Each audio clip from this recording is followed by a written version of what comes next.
New Year's resolutions. Study says that most people call it quits of them before the 21 days, so even before the end of the first month. Question for you, Matt. Tell Okay. me a New Year's resolution that you've actually kept.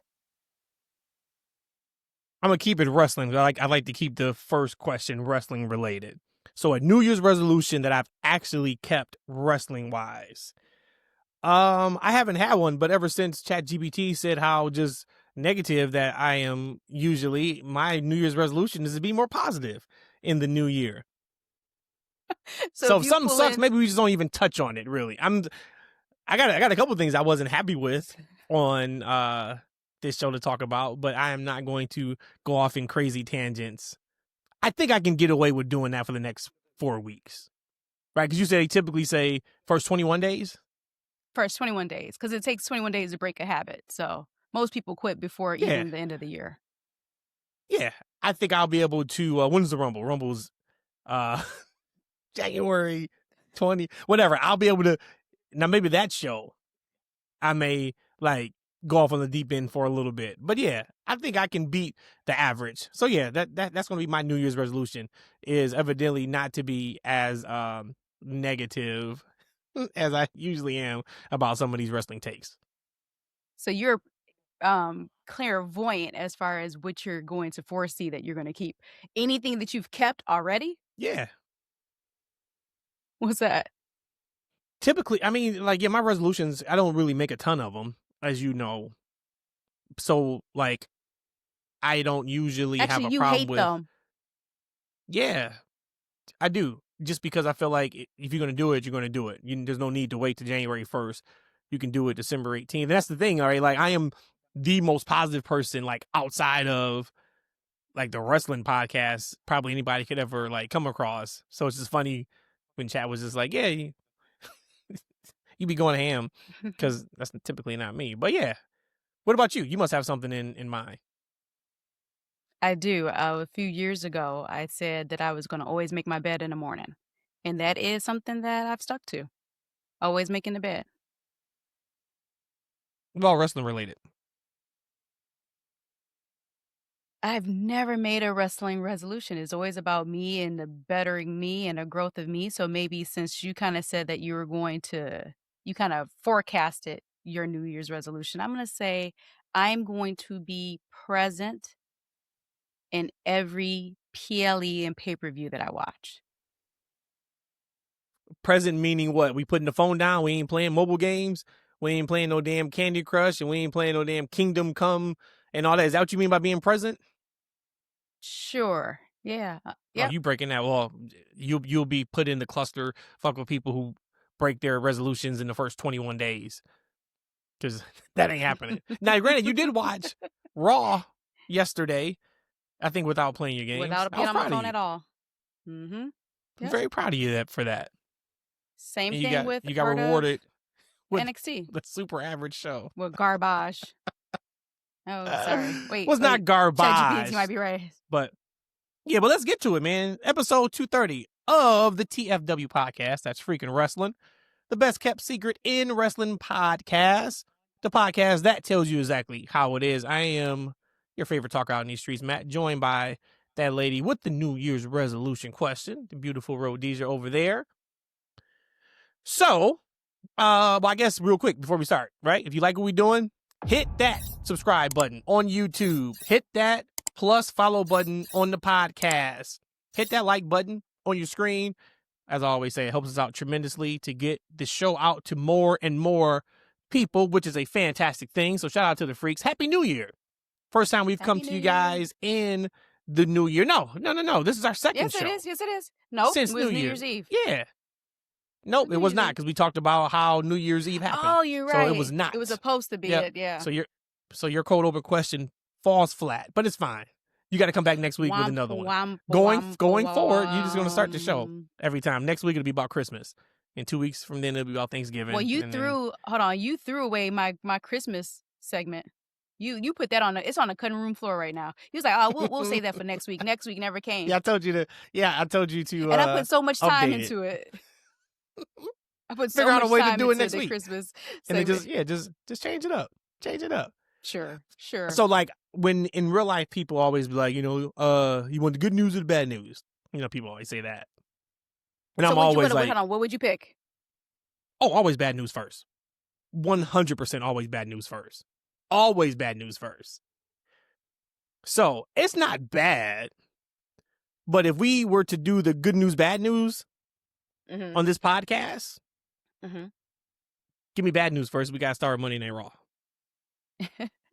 Well, I'm a good news first kind of person, but I believe that is worthy enough to be Block A. The Stranger Things of Raw. Yeah, the good news would have been SmackDown. Who would have thought that? Just like 3 weeks ago. It's right? straight, Like, who would have right thought side like up, we'd be sitting here down. talking. Yeah, upside down definitely is a shoot in WWE world over the last 7 days. Yeah, Stranger Things Raw. Like I said, I'm not gonna go crazy. The show wasn't horrible by any stretch of the imagination, but it was a little off. Like that's all I just kept thinking about during the entire show. The show felt off, and for me, some of the better. I would absolutely put the tag team title match in there for off. That was for the better, and of course, I'll talk about that a little bit later. I think we're going to start with the main event. Even for me, the main event, outside the finish, the offness added to the show, but it was some things that was just kind of off in that match. And I'm not talking botches. People always like to throw that word around. Oh, they botches. Okay, whatever. You don't know what you're talking about. Like, just because something isn't choreographed 1,000% doesn't mean it was a quote unquote botch, but we can get to that. But then there was also some things that like I did not like that was off. Uso's promo segment, Gunther AJ promo segment. There was just some things that just wasn't great. I enjoyed Liv too. Liv and Lyra had a nice good match. But let's talk about the main event. Okay, I'll have you start it. Thoughts on CM Punk versus Bron Breakker? My notes. This was the only time I actually picked up my phone during watching Raw was to put in, this match never switched gears. Now, shortly later, we had some outside interference, and then it did pick up a little bit. But when you were mentioning like the Stranger Things a part of it, that's what it felt like to me up until the interferences and all of that commotion. I'm like, what am I watching? And again, it was nothing where people were missing spots, but when you have somebody like a Punk that I am so critical on, that I expect him to be able to tell a story in a match, like I just didn't get that. Like to me, it really felt like, what am I watching here? This really isn't for the championship title. Like, and if you add on everything else that happened 2 hours before that, it was just like, what is going on here? This is not giving me any kind of vibes of a marquee main event for your first show, for your first annual inauguration or whatever you call the Raw and SmackDown. On Raw on Netflix. Like to me, it was like, did they just throw it away? Like all your efforts was put into the SmackDown. You got the new writers. We go on TFW and Matt pretty much trashed the writers on SmackDown. Like, I need to get some work done or fix this up. They put on a phenomenal show, which we'll get to. And then everything they relied on, I felt like the Stranger Things gimmick and just didn't put on like a good show. Like to me, I did not like Raw. There was some pieces to it that was okay, but for this to be the 1-year anniversary of the whole Raw on Netflix, I didn't feel like that was at all. I actually felt like, let me stop being for a hyperbole. I felt like it was a regular Raw show. Just in the middle of the year, regular Raw show. And that's not what I had expected. Yeah, it underachieved. One being that it underachieved. It underachieved, yeah. So let me stop being so hype right now, but it was just blah. It just underachieved, that's all. Yeah, and like, there's a lot of times where like us as wrestling fans will put more hype on something than what it needs to be. And I don't think you or I either was in that boat when it came to this show, but they had been promoting this show for up to a month with Bron and Punk. Great segments to sell the match. And like the show starts with Cole and Graves in the entrance ramp with the Stranger Things props and the music, and I'm like, yo, this is pretty fire. The Hellfire shirt, all of that. This is pretty fire. And then we get to chapter 1, like think through chapter 6, right? If you watch the show, you know what those was right at the beginning of the episodes. I love that. I enjoyed that. Even the one for Becky was the one. Not just her saying it. Thought that was incredible, of course. Even that match was kind of like, there was some things on it too. I'm like, I don't know about that. We can But talk about that match. So, couple things. Number one, the pace of the match. I know you don't like those slower type matches, right? But that is the WWE typical main event style. So what I did like about the main event, Punk led that match all the way through. So now this is the John Cena had just told a story on one of the interviews he did a couple weeks ago about his first match with Kurt Angle. And Kurt Angle's primary objective in that match was to blow up John Cena. Okay. Not to get the crowd behind John Cena, not to get over a certain move. It was to see if he could blow up Cena to see where he was physically. Okay. And there's times where that happens. And he had a problem. I mean, I don't know if he had a problem with it per se, but his thing was just like, well, what about like actually making the match entertaining, et cetera, blah, blah, blah. And that was the first time I actually heard that story, which was interesting. But there's times where you look at somebody like Bron Breakker. This was his first main event match in WWE of any circumstance, right? I'm sure he may have been, I know he was in the main event of some NXT shows, but being the last match on the show in a world title match, this was first. And you could even see, like, he was locked in. He came out and there was just a look he had. He looked focused. Yeah, and this is where wrestling becomes real to a certain extent, right? So Punk is going to go out there and Punk is going to work his match. He's going to do what he needs to do, what he wants to do. He's going to put things in place where he wants to do it. So there was not a lot of the Bron Breakker explosion moves that we're used to.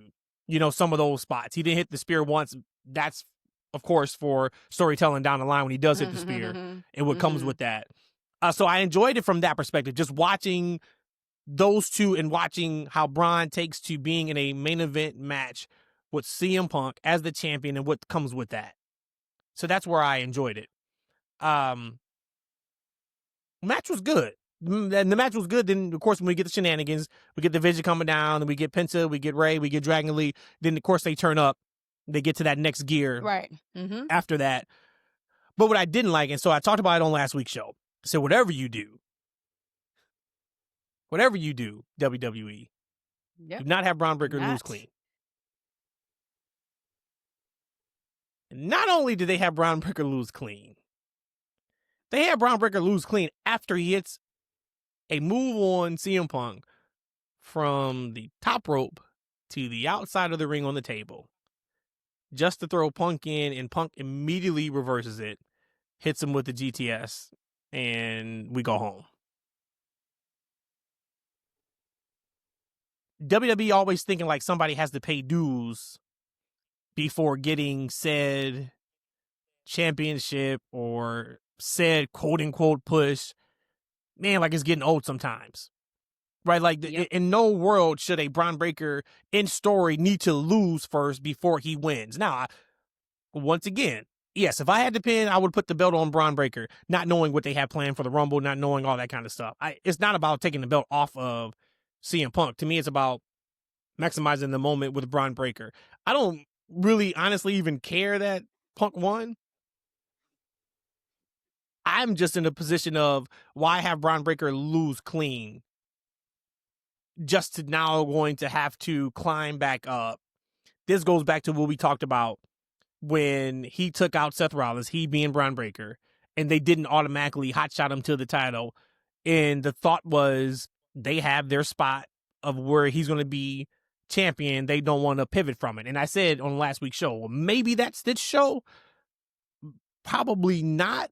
That probably could be WrestleMania, et cetera, et cetera. Maybe it's against Seth, whatever that looks like. And they don't want to pivot from that moment and mission. I get that if they have a clear-cut mentality of what that looks like. My issue just, first though, off, what they is this showed whole us, thing real quick, of... what they showed us on Raw, that better not be a main event of WrestleMania. But continue. Well, no, the main event could be, right, whatever. But this is the first match. It was just a situation of him losing clean. Him losing clean right after hitting that top rope splash, which I don't remember seeing that move for a while. It seems like he hadn't done it in a minute. So to hit that move, just to throw Punk back in, Punk hits him with the knee, and then the GTS, I was just like, wow, that's kind of surprising they decided to go with that. But him never hitting the spear, I was like, all right, well, I even said, like, you deserve to lose, Bron. Like, you ain't hit the spear all match yet. But toward the end, I said the match really picked up. You got some good spots. But, I mean, I guess it was what it was, right? But to me, the main event was the perfect capsule to what the show was. It was kind of, it was just there. That show was just there. And for, them hyping it up, 1 year anniversary of Netflix, Raw, it was kind of like, all right, I guess that's what we got. So for me, I thought easily that Raw show would have been the best WWE presented show, at least within this 7-day period. And it's actually the third. NXT I have better than Raw that we just saw on Tuesday night. And then SmackDown blew Raw out the water. Yep. I mean, so, it was night and day. It was like completely right side up, upside down. Something completely changed. It was like you had only this amount of energy. You're 11, right? And before she uses all her power, she got to eat snacks again. It was also like she used all her powers to fight Vecna for SmackDown. So incredible showdown. And then she just didn't have enough rest and enough snacks for Raw. I did see people talking about it, which was funny. Now, what I will say, now shout out to WWE from this perspective. I did enjoy like everything they did around the Stranger Things piece. There were people online who was complaining about you could at least have somebody from Stranger Things showing up. No, that's not happening. Show's over, pal. But I thought that too. I thought that too. What I do agree with though, if this was Vince era, we would have had Demogorgons walking around backstage. Like, what that would have looked like if this was Vince McMahon led WWE. Give me what we got from a Stranger Things theme. Yeah, buddy. So I'll take that. The other problem I had with it too was Javon Evans is officially a Raw member, and we get that during a commercial break, which I still haven't seen. The only reason that I even know about it is I overheard you talking in the other room, like, what? You can't even have this on regular TV? So even for me, if I didn't overhear you saying that, I still wouldn't have known. I'd be like, oh, when did he sign here? And they probably would have showed video packages on the next Raw. But that was terrible, y'all. Y'all gotta be on TV. And that's not the first time they've done that. But you know how high I am on Javon. I've been high on Javon. You can find 2 minutes and 30 seconds somewhere off of that show to put Javon Evans signing his contract on Raw, on the actual show. Yep. So what I did like, tag match. So I talked about like the show just felt a little off. And I even said it, Matt was watching with us.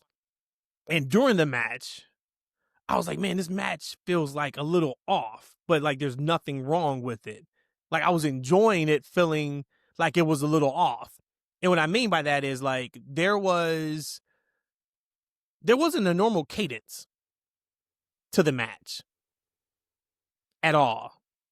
Usually there's a cadence that comes with the match. There's beats that come with the match. You kind of can see, okay, who's on offense, who's going to be selling this and that. And then with that match, it was just it was like all over the place in the best possible way. And I really enjoyed it because it wasn't anything off. It was just, man, it's just a little slightly different than what I was used to. I'll probably go back and watch it because I really felt it in the moment while watching it. The other thing I absolutely loved was the old tropes of wrestling, and this goes back to SmackDown on Friday, 8-woman tag match, Iyo and Rhea win. Old trope of wrestling tells you, oh, they're going to lose their tag title match on Monday. And when they won that match on Friday, I was very confident that they were going to win the tag titles on Raw. Wow. And I said to myself, okay, so there's got to be telling another story. Because the story is not going to be the Kabuki Warriors are going to win on Raw. And the story they told, and Michael Cole, I think, said it during the broadcast, was Iyo has never lost a tag match. And I don't know if it was like in her career in WWE or just last year. I think he may have been through like she's 15-0. I was like, oh, and there you go. So we're going to protect that. But it was just cool to see not the old tropes. Whoever's left laying the show before the Big Show is the one that's going over, at the show. So those are the two things I really enjoyed. What did you like? Did you even like the tag match? I was so happy on SmackDown when I saw that they lost, or that they won. I'm like, oh yes, that means they're not winning. Yes, we can break them up. I was so hyped, so geeked. And then when we got that, I was just like, again, I don't need to belabor my point on how I feel about them to this day. And this is me being fully present watching Raw. I still am not getting this relationship between the two of them. And we did this last week, pal. I don't like it. We did this last week. It's not cool. So that is my new WWE Tag Team Champion, Women's Champions. I'm over it. We got it. I'm over it. Get it back on the Kabuki, as you call it, Kabuki Warriors. Put it back on the Kabuki Warriors. No, I'm over it. Like, at first when it was like a spot in the match where I think somebody got hit in the back, they hit each other. I was like, yes, this is it. This is a turn. Like, they're about to really break up. I'm so happy. And then it didn't matter because they bounced right back. I was just so pissed. I'm like, man, this is not what I signed up for. So I didn't like it. But again, two great wrestlers. I'm excited to see what they do next. But just to me, just the energy between the two of them, it just feels forced. And I know it's not. I know that they actually really love and like each other in real life, but it's just like, it just does not, it feels forced when they're hugging each other in the ring or holding each other and embracing each other. It's just like, ugh. So I think until I can get past that, because you know how I get when I get in my ways, it's just like, right. Get that off my TV. You know what it is? It's they're overly affectionate. That's all it is. So that's what you're feeling. That's what you're seeing, is they're overly, every single time you see them, if they're not in the ring fighting, they're like hugging somehow. Like, it's just overly affectionate. I did enjoy. So we clipped that up and we put it on the social medias, and more people than not agreed with you. I think TikTok was kind of like 50-50. Wait. Say it again, because I'm sorry. I said it was about 50-50 on people who agree with you of like not getting it, or, I'm not even gonna say like agreeing with me, but I really enjoyed a comment on TikTok, and let me find it really quick. Somebody said with this, they said, they've been friendly and rivals their entire WWE career. Actually, I love this right here because they haven't talked about this, and shout out to Alex the Baller. He said, Rhea's character is very much someone who needs connection. She loves quick and hard and has gotten hurt multiple times for it. I thought that was fantastic. They haven't really kind of told that a little bit like on television per se, but he's right. If you think about the road she went with Dom, if you think about, just all that, I was like, man, that's really good. But yeah, I think it's just they're just overly huggy, kissy. But okay, so give me the overly huggy, kissy, but we see it with Charlotte and Alexa Bliss, and theirs is like really cool. Like, there is a way to like be cringy and corny like that, and to where it could be like, oh, that's cool. Like, they like each other. It's a bromance, or I don't even know what it is, a girl love, whatever. But to me, it just seems so fake. But Charlotte and Alexa is like sibling rivalry.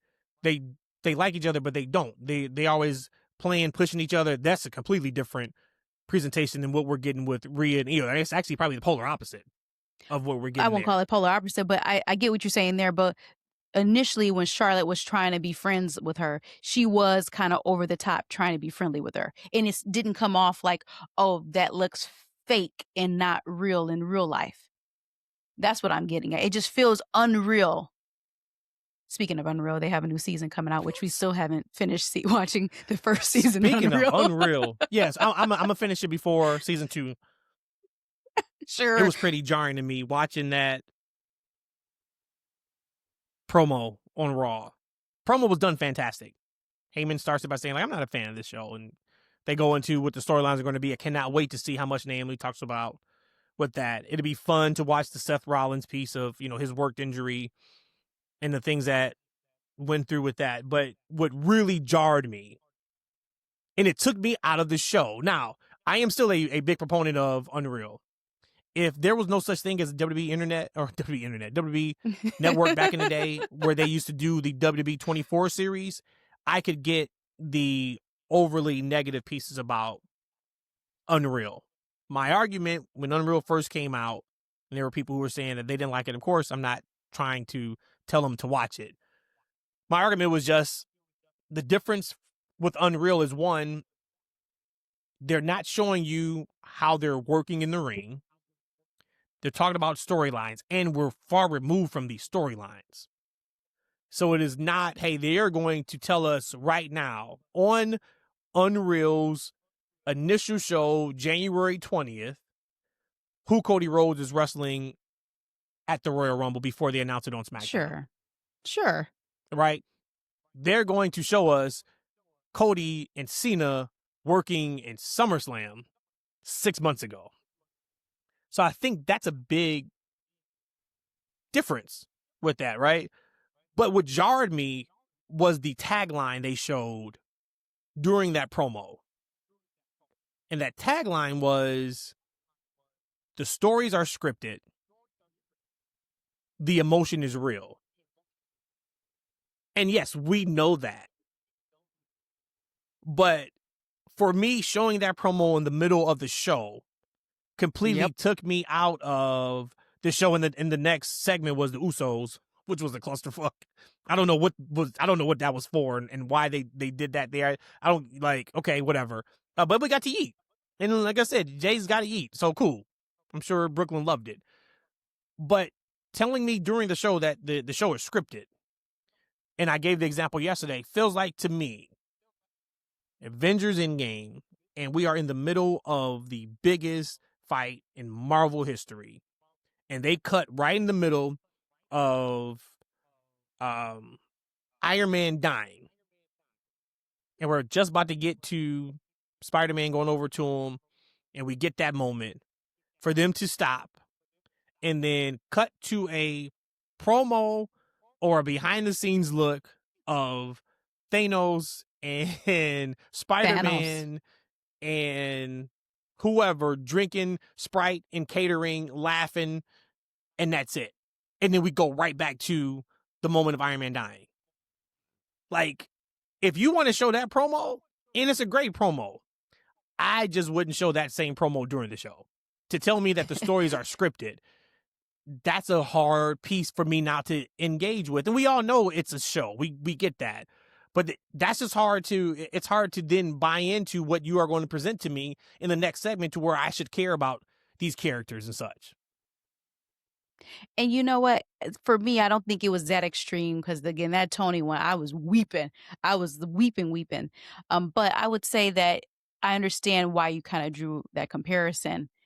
The scripted, it just tells me that the WWE is not like the pro wrestling that we grew up on. It's just not. It's not the same thing anymore. So even when there was an evolution where it became just superstars and WWE became this more commercial brand, it was like, for me, it was like probably 15 years or so, 15, 20 years ago. I'm like, this is not like what I thought that I signed up for. But that was the whole pomp and circumstances of all of it. Now it's on Raw. We see now that some of the famous people are back in the crowds. They're showing that as entertainment. I remember before when they had to say, when they changed the WWE to entertainment, that this is entertainment, I was like, ugh. I feel like that again now with that word of scripted. I don't need to see that as scripted because I felt like it was a smack in my face. I know that this is scripted. So when you put that there and you tell me mid-show that this is scripted, this then tells me that I shouldn't really care about the next match or the next things I see because it's scripted. And it's probably why, and I actually didn't see the whole Jimmy and Jay eating thing. But you, amongst a lot of people, said that it was just, I guess, god awful or just pointless, I guess. But that's probably added to the fact that people saw this whole script. To me, don't tell me that that's that. I know that this is scripted. I think that word itself bothered me more than during anything. The show, right? During the show. Don't, I mean, but we say it's scripted. When we used to talk about wrestling to people before it became mainstream again, and shout out to WWE for getting it back to that point. We also say predetermined. It's a script. It's predetermined, right? So never use that word fake. So it's not like they said, stories are fake or whatever, right? Wrestling's fake, but emotion is real. They didn't say the word fake, but just seeing scripted right in the middle of the show. That was pretty jarring. Yep. So, hey, I'm going to watch Unreal because I did enjoy I think we watched the first 4 episodes of season 1. I enjoyed them and watched season 2. I'm sure I'm probably going to enjoy season 2 also, but just be careful with like that commercial right in the middle. And it's no different once again than WWE 24. You know, when they showed the streak ending and they showed Vince saying need some help here, and when Taker passed out because he had a concussion after that match, that was also during the show, but it's a little bit different than saying like the stories are scripted. It was Real just quick, that. It was seeing I that. forgot that we used to watch like the first season, maybe first 2 seasons of Total Divas. Did they ever show in that TV show like who was going to win? Did they talk about that? Like or was that still kind of protected at that time? No, I mean, yeah, Okay. like, well, even, I mean, yes, because there was plenty of like episodes where the women who were wrestling, you either saw them like hanging out before the match or after the match, you know, and kind of doing some things. So yeah. Yep. Okay. Yep. I'm gonna move on from Raw. And before we get to NXT, there's a couple things on NXT I want to talk about, which is going to lead us to SmackDown. Can I ask a question about Raw though? Yeah, go ahead. Before I shout out my GOAT out, Stone Cold Steve Austin. My GOAT say he got one more left in him. Okay, wait. Before we get to that one, my GOAT say he got one more left in him. That's a great way. Listen. That's great to end the Raw talk. That's perfect. Jericho didn't show up, so that tells us not for a fact, but it tells us fans now to anticipate the countdown at Royal Rumble. My question to you on this is, and I think we've had this conversation before, maybe even last year, the same time, about somebody possibly coming back at the Rumble. Do you feel like when we know that they're going to show up at the Rumble, it takes away from their return? Of course. Of course. I was on Twitter last week, and I even tweeted, like, what are we doing right now? And shout out to WrestleVotes. I love the account WrestleVotes. But they literally like spent one of the days going over everybody who's scheduled for the Royal Rumble. And I'm like, we're really putting all these names out a month before the show. I typically would go dark Royal Rumble weekend. I would like not get on social media at all after Friday because I don't want to know about who's in town. I don't want to know who's backstage. So that's my way of protecting myself for the Rumble. Now, am I going to forget the majority of the names that I saw? Yeah, you know, and it wasn't anybody who was returning, but it was people who were slated for the Rumble. But a couple of the names that they used, you would say, oh, I didn't know if they would be in the Rumble. Oh, they're going to be back in the Rumble, I see. And I was just like, man, what are we doing? Like, to put that out there the first week of January, like, there was no way for you, unless you completely get off of social media, it was no way to not see that. But yeah, of course it takes away from it. Absolutely takes away from it. Which is why AEW's surprises are so cool, because a lot of times when they get their returns and surprises on their shows, because they're not as big as WWE, they don't have as many probably moles in the back, and the people who do know keep it close to the vest. We don't know. We don't see it. Now, do you think he should have showed up then technically yesterday, or do you feel like just don't show up at the Rumble? Or do you also feel like, hey, that whole countdown and his countdown, maybe that is the nostalgia feeling there? Like, if you had, at this point, it's past the 5th now, where would you debut Jericho? Return. Oh, I would have had him show up Monday. Got it. And for me, what I would have done is I would have had him showed up Monday, and that would have been completely the Stranger Things upside down gimmick of the show. And that's something that would have lived with that episode and Chris Jericho's return. We know Jericho's all about the big returns. And to me, there is, without a shadow of a doubt, he's signed, or he's going to sign with WWE, right? Without a shadow of a doubt. I think that's the case. But how cool will it have been is if that show would have always been connected to Chris Jericho's return to WWE. Now, I don't know how that return, because I damn sure don't want him in the title picture, Raw title picture. So I don't want that.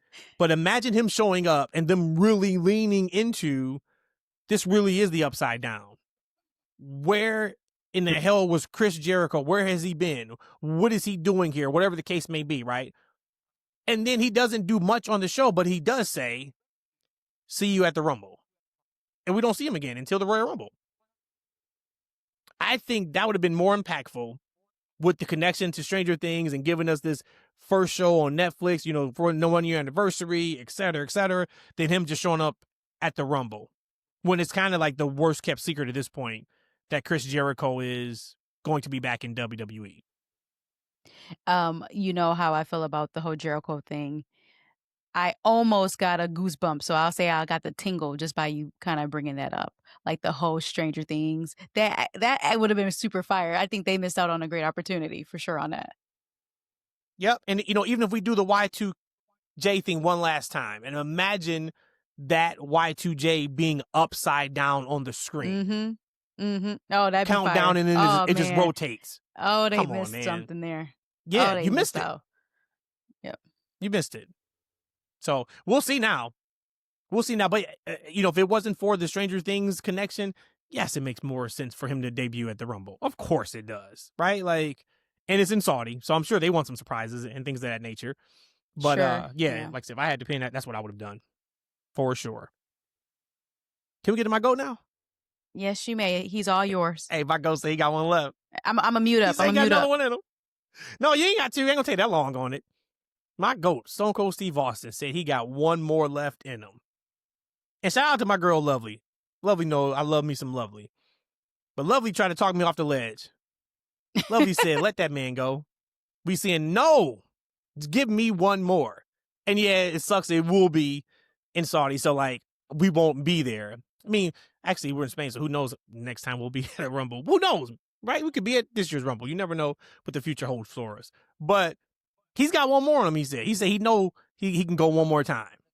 He said he wished he would have had a ring. He wished they would have set a ring down to him with Kevin Owens. He talked to Kevin Owens. You know, he enjoyed his, you know, match with him, but, you know, et cetera, et cetera. But he said he's got one more in him. And all I want is him and CM Punk. That's a match we should have got a long time ago. They can work it. Those promo segments will be incredible. We know the match would be great for what he can do. They will, man, like, that's the one that got away. I've had it pinned for like a year and a half in my notes for us to talk about dream matches that have not happened yet. And there's not many. On my list, of course, was Rock and Roman.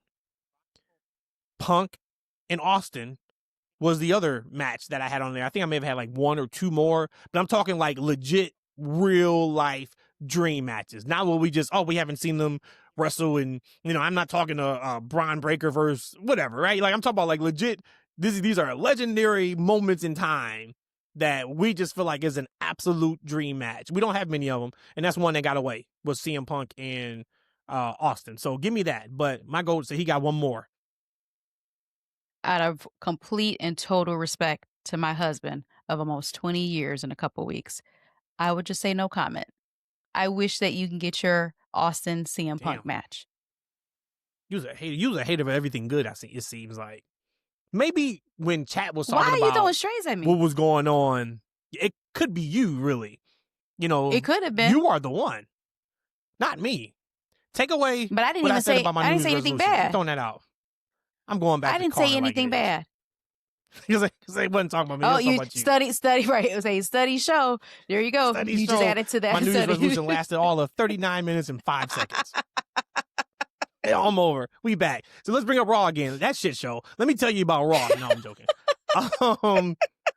NXT. So a couple of things on NXT I just want to bring up really quick. Number one, I don't know if Blake Monroe's being caught up, but they absolutely had a pivot there from Thea Hale winning the title by mistake, you know, a couple weeks ago, to them immediately going to the rematch for this show. But this is what's so funny about wrestling, right? Like, as wrestling, there's some things that you just got to take as just like it's dumb. but then there's some things you got to call out a little bit. And I was going back and forth watching. And I'm like, do I even want to bring this up per se on the show? And I want to bring it up because I thought it was that stupid. So they start. I enjoyed New Year's Evil. I really enjoyed because they started the show off, and this was supposed to be the first match, title match, and Blake Monroe jumps Thea Hell while Thea's getting to the ring. Match is off.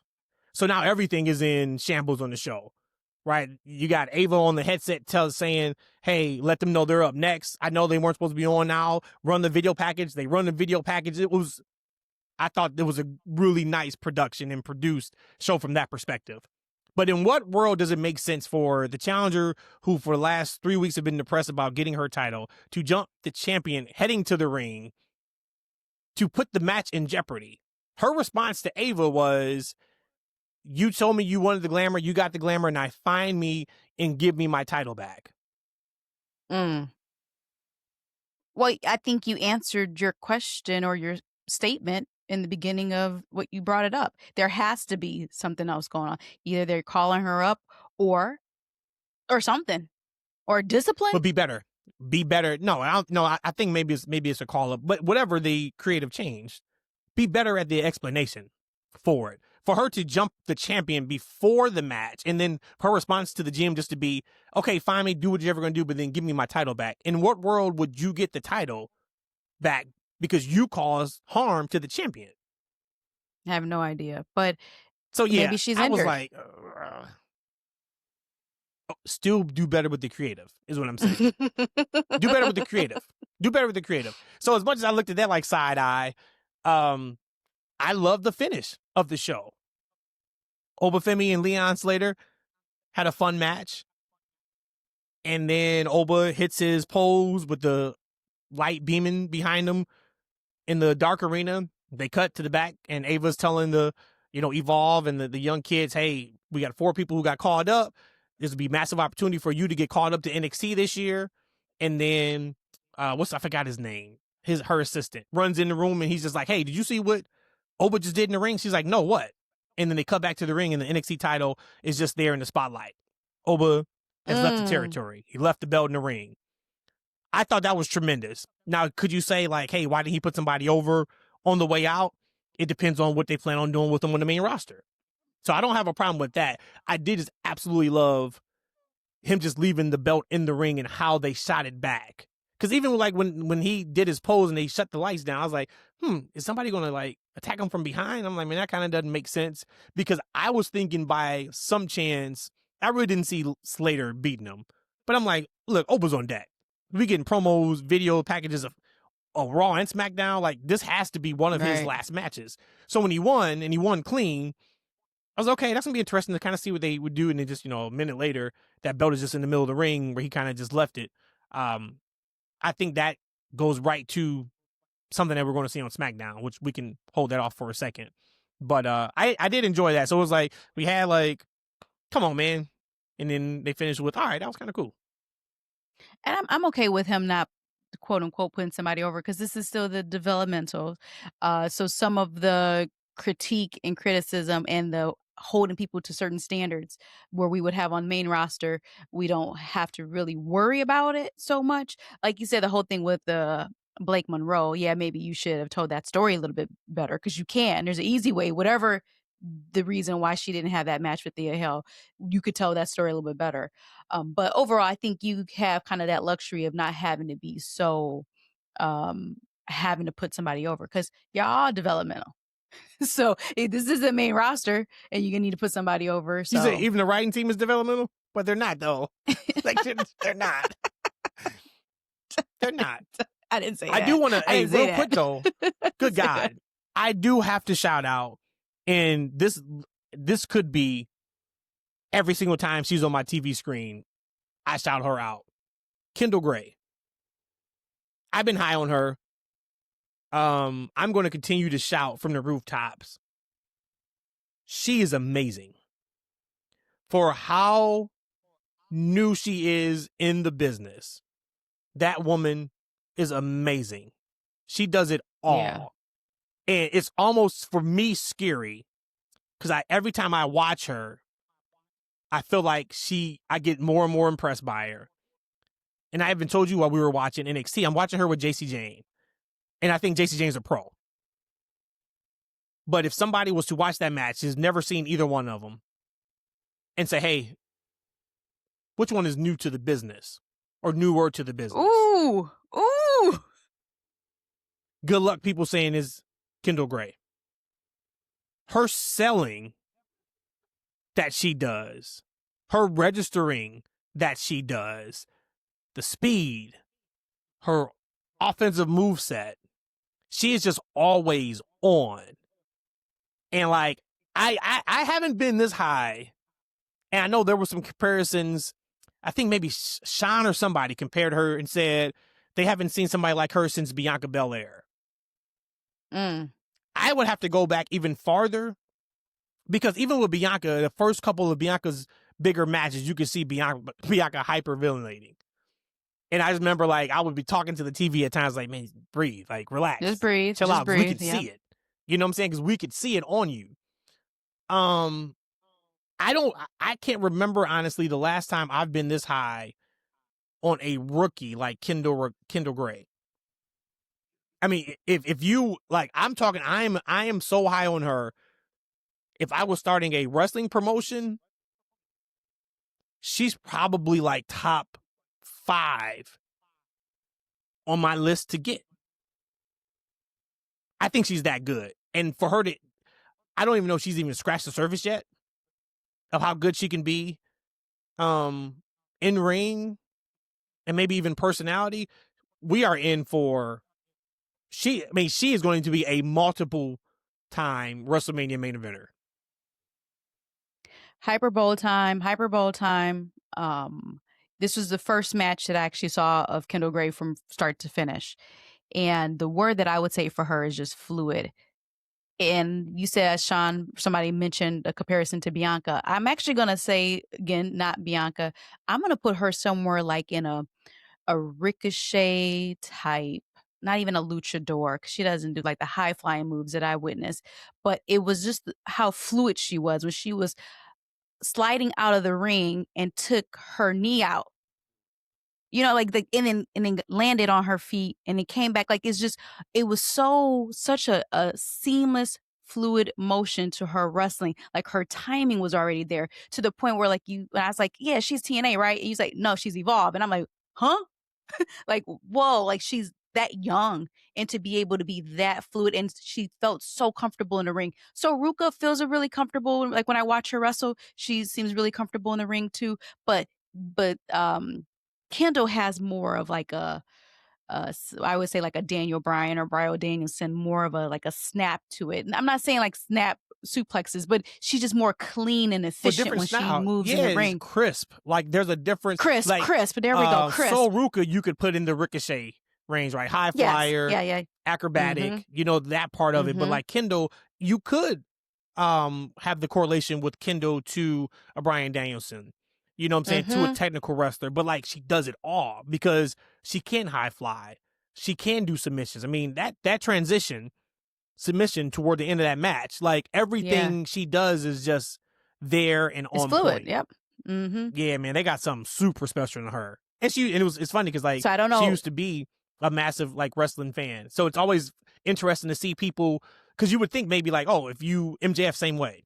You know, MJF would tell stories about when he first started in the indies, he would pick up on stuff and people were like, how'd you pick up on that? You just started. And he was like, man, I've been watching wrestling all my life. So there's some things where you can just pick up on not doing it, but then the majority of it, you have to be able to do it. But like, there is really, like, being an athlete is being an athlete, because you look at somebody like Bianca who didn't watch it growing up and how incredible she is. Then you take somebody like Kendall who did watch it. And, you know what I'm saying? Like, yeah, same thing with Charlotte. All of them. Yep. So shout out to Kendall Gray.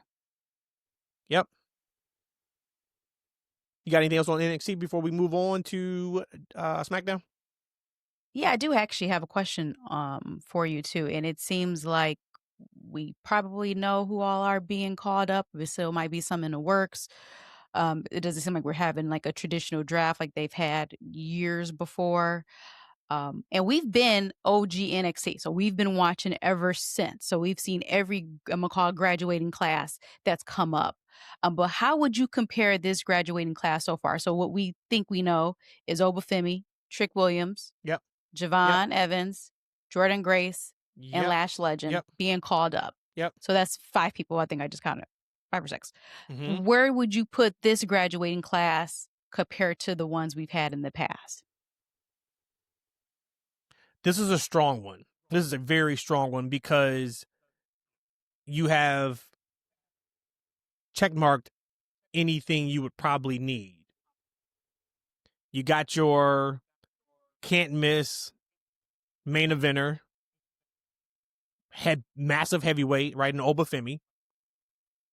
You got your can't miss high flyer that's going to get kids involved into watching and the excitement and that energy, Javon Evans.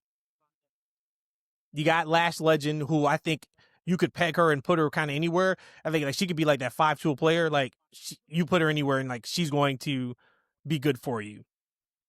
I mean, I'm you know, like in Trick. Good God. If there's any time people don't understand what I mean by when I say presentation and why presentation is so important in wrestling, watch that SmackDown segment with Sami Zayn when Trick Williams debuted. Presentation. Sami Zayn comes out and Sami goes into this entire thing about his kid.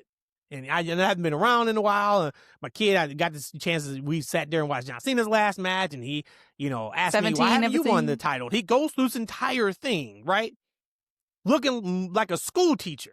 Now, Sami don't usually ever have swag per se, but Sami cut his beard. He's looking like a straight generic 101 wrestler. If you was creating him on WWE 2K, he got the silhouette. He's only a silhouette. Just for him to hit his mission statement is, I'm getting gold this year, which is awesome. Fantastic.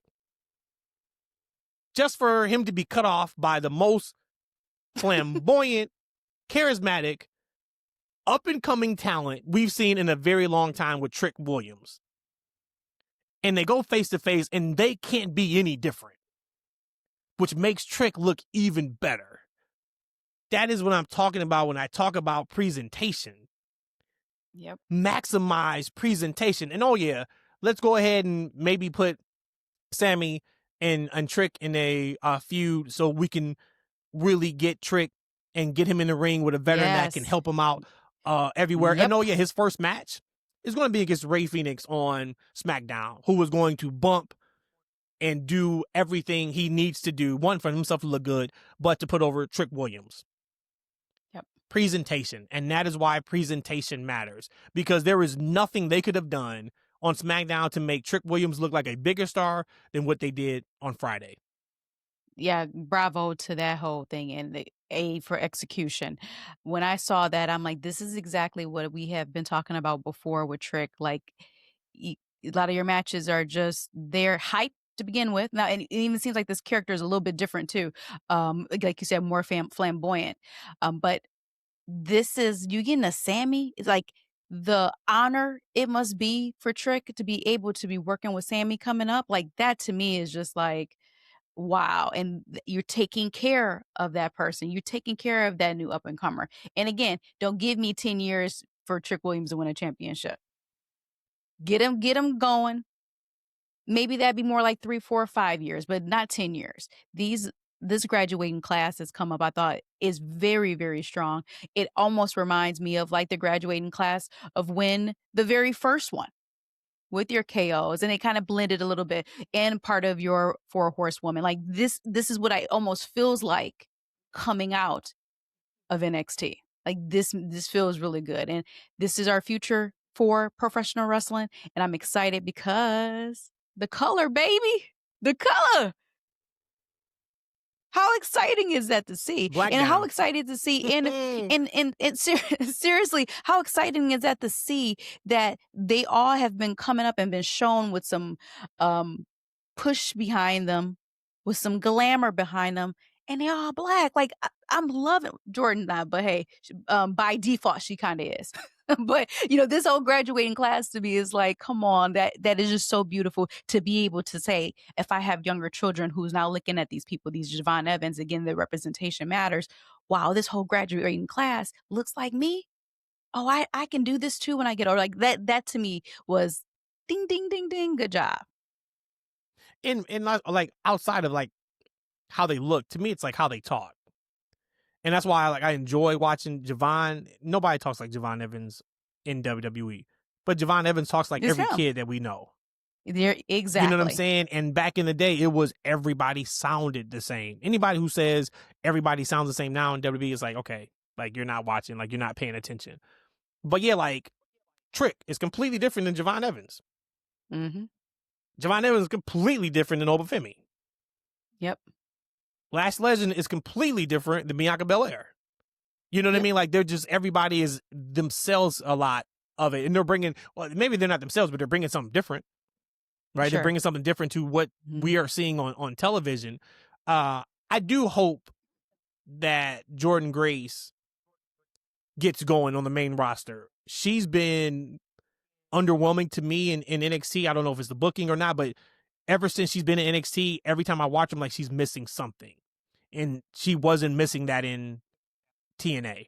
I don't know if it's a big fish, small pond situation. I don't think so, I think that's what it because is. we've seen I her think I on think some of the so. takeovers, and I'm like, yo, she is ready now. Even when she showed up to the Rumble, I'm like, that's the way you present her. So we'll see, what it is on the main roster, but there was something that was just a little off with her in NXT. I feel like that's a really good point that you mentioned, but I just feel like she was, when you look at somebody's resume, the whole you're overqualified. Again, not to put anything down there for the people at NXT. Again, it's developmental. A lot of these people were athletes coming into the professional wrestling world. It I get what you mean about when I would see Jordan Grace on NXT, is like there's something missing. Well, because she shouldn't be, this isn't her peers. Bring, like you said, when she is now on the main roster, put her in some good storylines, and then you're gonna see her shine even more, because she is like a glamazon. And that was my woman. She's like a glamazon. Yep. And I want her to own it. And she's even conditioned her body over the last year or two, and even like ripped up even more. Like, I'm really excited for what we're going to get out of her. And I don't think she hasn't signed to a brand yet. Okay. So I'll tell you who kind of fell off the face of the earth is Jada Parker. I thought she would have been somebody we've been talking about by now as like, hey, main roster ready. And I mean, I don't know. I'm not sure. Yeah, I don't know either. I got something for you, women wise. Sure. And then Yeah. I'll connect what we were talking about earlier with Oba Femi. So WWE released top 5 women of last year. And I have a question for you. And the question is only, do you agree with the ranking 1 through 5? And if you had to pull somebody off, who would you put? You have to. Who would you pull off and put as yours? So even if they are not a top 5, but they are a woman in WWE, you like, they're my top 5. Who is it? So I'm going to go from 5 to 1. Okay. 5th was Naomi. 4 was Tiffany Stratton. 3 was Stephanie Vaquer. 2 was Becky Lynch. And number 1 was Iyo Sky. Are you good with that top 5? Rhodesia, personally, no. I see why they ranked it that way. But of course, you are now, get number 4 up out of here. Get her all the way up out of here. Get out of here, Tiffany. You could just Big leave it. fan, You could Tiffany. just I leave need you to as have a big year. you could. Get out of here, Tiffany. Yeah, you I could. said, you know what's funny? I asterisk said there for somebody else. Well, remember she went undefeated. Remember, Yeah, she I went know. undefeated, That's or what she I had just X said. amount That. of Yes. title defenses. Mhm. And when they kept talking about it, I was like, Yep. that's like the most meaningless stretch of wins I can remember in a long time. Because it wasn't adding to her title reign. Yep. At all. Like she just didn't have a meaningful feud during that time period for me. But they need to get her going. So okay, so we're both on the same page with getting rid of number 4. But who are you putting on that list? That's not on that list. This is because again, this is Rhodesia's favorite or Rhodesia's list. Mm-hmm. I'm gonna throw in at number 5 probably Lyra. I think she was crickets at the beginning of the year, and Mm-hmm. maybe it's just her intro song and the woo, that the crowd participation. I mean, it is what it is. I mean, that's why a lot of the faces are faces too. Like they have something that people can cheer and the do and the woes and all that. So I think she kind of got herself over a little bit. And again, like she's cute. She go in the ring, and like I said, and she came out kind of to just nothing. And now people are popping for her when she comes out. So that to me is, I think, worthy to be up there. Plus, outside of Tiffany, I don't think there probably would be anybody else in that top 5 just from this last year. Okay, so you go with that top 5. Mm-hmm. You go with the ranking too. Iyo, Becky, Stephanie, Naomi, and then Lyra for you. Yeah, I mean, I guess evidently was Rhea gone for a long time? Because I'm surprised she's not in that list. Am I forgetting something? She was out injured, right? Wasn't she out injured? Okay. I mean, Or maybe not. evidently, because I would can't imagine remember. she would have been in that list. Oh But no, outside actually, of, I would but if you, probably but put if, no. I think I would probably move up Trinity. I mean, Naomi. I would move up Naomi because again, how I just mentioned about Lyra, how she kind of Mhm. evolved into something and got people behind her. Like Naomi did some of her best work ever as a wrestler, for us fans this last year. So granted, she wasn't here the whole year, but again, somebody like I don't Tiffany, give a if she was damn. on that list, I don't care. yeah, I would don't put care. She Naomi was number gone 1. for 4 months. She's number 1 on my list. Yeah, I I'll don't put care. Naomi up She there. wasn't here from the middle of August to now. She's number 1 for me. Of course, Yep. I'm saying for me. I got Naomi number 1.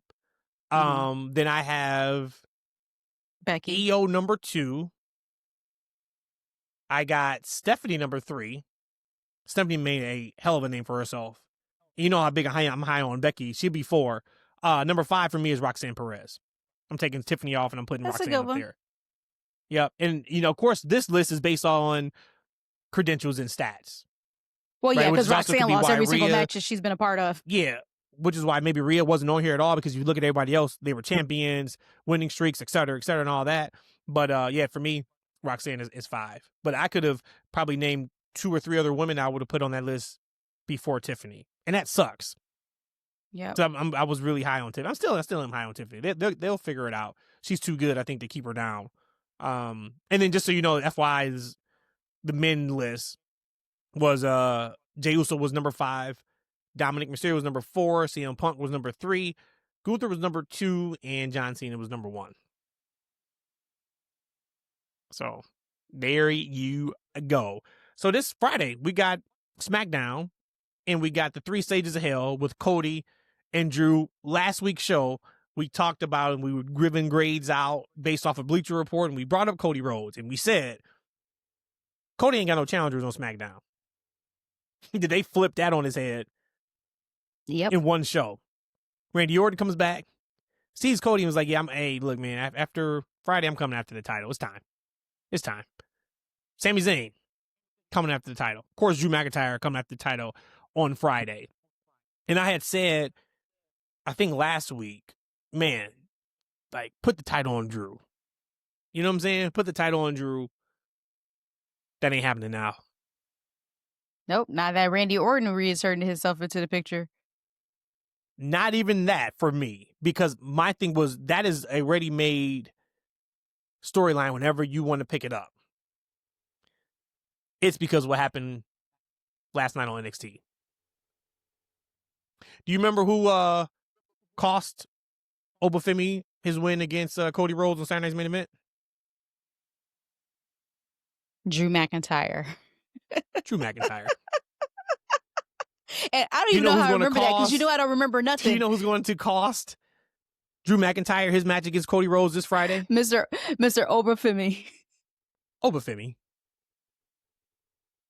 And we're going to get Oba Femi versus Drew McIntyre as the first feud on SmackDown. I'll take that. But see, okay. Absolutely. So when we Hell of talked a- about hell of that a consolation before with the prize, Drew right? losing, yeah. If Drew had to lose again, we're like, we're gonna lose Drew. He gonna screw Drew over again. I am 100% with that. Okay with that, because if that is just a story and Drew's not gonna win the title, like you said, consolation prize. Hell yeah, we're gonna be in for some big, big, big matches between the two of them. And what a opening feud. I think it was last With a big year guy, with another big guy. where I talked about, it was Oba. It was Oba Femi last year. I'm not talking 2024. I may have been talking the end of 2023. Where I said, when you call him up, what's his next feud after his first feud? You have to have a plan. And boy, Drew McIntyre being Oba Femi's first feud is a hell of a plan. Because we can run that if we wanted to and needed to. You can easily run that to WrestleMania. Absolutely. Right. And again, what I love about that is we talk about how Drew's a giant, Oba Femi is a god. Like, you look at the two of them, like, they're going to be able to actually wrestle a Oba Femi match. And we know Oba can do a lot of technical, fast moves and stuff, but he doesn't have to. We don't need you to do that here. This is going to be a great one. So again, bravo for them. I didn't even think about that until you just asked me, like, who interfered. That's going to be popcorn. Watch it. Now This would be a can't miss Oba Femi. And I just hope that they cash in on Oba. If you don't have them putting somebody over on the way out, use that the same way they did with Asuka. Remember when Asuka left NXT? Remember? Undefeated. She left undefeated. She didn't, right? Yep. And they parlayed that into her push into WWE. And she didn't lose until Charlotte. Her and Charlotte in New Orleans at Mania. Yep. Do the same with Oba. I'm not the one that's saying, like, hey, you got to put the belt on him in the first 90 days. I'm not saying that. But what I am saying is he needs to be in the title picture, and you need to give him a title in 2026. Right? Like, that needs to happen. Because if that's the case, you could have put the belt on Javon Evans 3 months ago, 2 months ago, before Javon went out. You know what I'm saying? Like, there was just things you could have done in NXT, but if we were protect him like that, let's go. Yep. Let's get after it. Yep. So, yep. What else? What else you got? Anything? Nope. Just the whole flipping of worlds between SmackDown and Raw. So with that being said, I'm quite sure then this upcoming SmackDown is going to be really good too. And you know the cool thing about these next couple weeks, because they're out the country, we don't have to stay up to 2 a.m. to watch. Let's go. We don't have to stay up to 2 a.m. We can live tweet, even though I don't tweet, but we could live tweet. Can do all I'm of excited. that. Actually, I tried to stay up Monday. I couldn't stay up, which I would have been pissed off if I would have stayed up. Oh my Monday. gosh. No, you probably just thought that you were going through like the Twilight Zone or something. And then I was like, I'll watch Raw the next morning because I was going to watch it live. Actually, I probably would have thought, like, man, maybe I was just really sleepy. Let me go back and watch. Yeah. Mm-hmm. That's probably what I would have so you'd have been doubly mad. You would have been doubly mad watching Stranger Things Raw, being sleepy, and then the next day, like, are you serious? I've wasted 5 hours of my life to watch this? Yeah. So, yeah, I'm looking forward to Dynamite tonight, too. I'll watch that tomorrow. But it should be a pretty good show on Dynamite, and then SmackDown. Should be really good. So I got to make sure I write down some notes for Dynamite, because I feel like at least the last few times I've watched part of it, now with my New Year's resolution of me being more present, granted I said for PLEs and pay-per-views, I'm still going to just be more present in shows just in general. I feel like they've been doing some good stuff, and I want to be able to at least be able to speak to it here. And because we do our shows, it's kind of far removed from it. I still want to be able to at least say a one-liner and know it.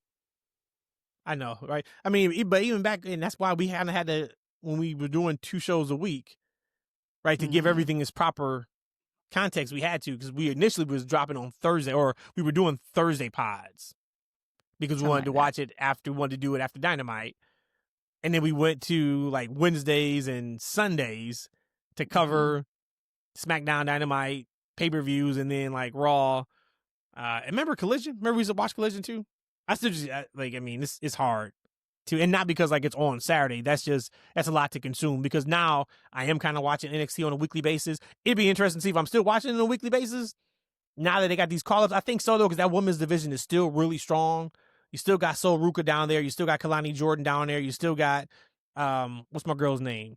Latina. Lola Vice. Lola Vice, she's looking great. She looked really good this past Tuesday in her backstage promo segment. But they're kind of hitting like the reset right now on NXT, especially again in that men's division.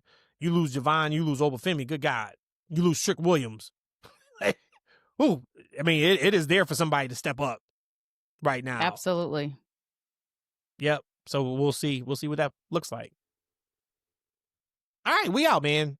It is a wrap. It is like 60 degrees all the rest of the week here in Spain and sunny. So we actually have moved spots. We were in Alicante. We are now in where are we? We are in, how do you say it? We're still technically Alicante, just not the city. We're in Pueblo Latino. But no. You got the first part of it right. Horadada? No, that's Jorada. Yeah, that's where. I mean, No, we're still in Pueblo right Latino. No, because that's like the bigger city. Pilar, I think, is what that's saying. Yeah, so that's where we are. But No. so we're going to enjoy the sun over the next few days, which is great because it had been a little like rainy and chilly for here. Absolutely not Chicago and Detroit type cold that we've been used to for the last 40 plus years. But for here, yeah, it's been a little chilly. Ooh, So I was about to say, ain't nobody over 40 over here. Damn. 60 degrees, 64 degrees, 59 degrees, and like the sun out here adds an easy like 7 to 10 degrees. So it'll be like, oh, it's 55, and it actually legit feels like 70. So these next 5 days is supposed to be like all sunny. I'm excited. So we are out of here. I'm not calling out the socials because if you Why not? follow, if you've been listening, then you see it on your screen, either in the podcast at the bottom or even on YouTube, right? So that means if you're watching us or listening, you know where we are in our socials. So I'm not shouting out our socials ever again. I'm just in every show and just say like bye. That's So how that's you it. used to always hang up the phone call before we even lived together. It was always like that. He's like, bye. Like, okay. Bye. Bye.